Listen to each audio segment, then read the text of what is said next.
તો સ્થાનિક સ્વરાજ્યની ચૂંટણી પહેલા હળવદના નાગરિકોમાં રોષ જોવા મળી રહ્યો છે। પાયાની સુવિધાના અભાવે હળવદ નગરપાલિકા સામે પ્રજા નારાજ છે। વેરાઓ ભરવા છતાં પણ પ્રાથમિક સુવિધા ન મળતી હોવાનો આરોપ લગાવ્યો છે। 28 વર્ષથી હળવદ નગરપાલિકામાં ચૂંટણીના ફાંફા નગરમાં ઠેર ઠેર ખાડાવાળા રોડથી અવરજવરમાં સમસ્યા થાય છે। પાયાની સુવિધાઓ માટે લોકો ઝંખી રહ્યા છે। પાયાની સુવિધાઓથી વંચિત છે। વર્ષોથી રોડ પર સ્ટ્રીટ લાઇટ નથી, ખાડાવાળા રોડ છે। એક તરફ સ્થાનિક સ્વરાજ્યની ચૂંટણીને હવે ગણતરીના દિવસો બાકી છે, ત્યાં લોકોમાં રોષ।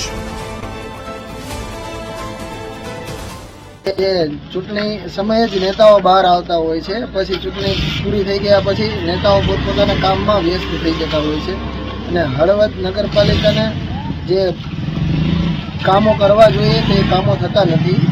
કેવા કામો નથી થતા, શું અપેક્ષા?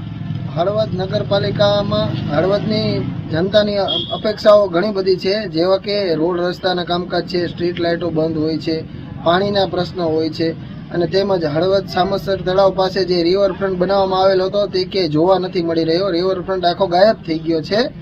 તેમજ અત્યારે હાલમાં ત્યાં ફરીથી બગીચો બનાવવાનું કામકાજ ચાલુ છે અને તે સામસર તળાવ બુરીને કામ કરવાનું ચાલુ છે, એટલે તળાવ બુરીને નવો બગીચો બનાવી રહ્યા છે।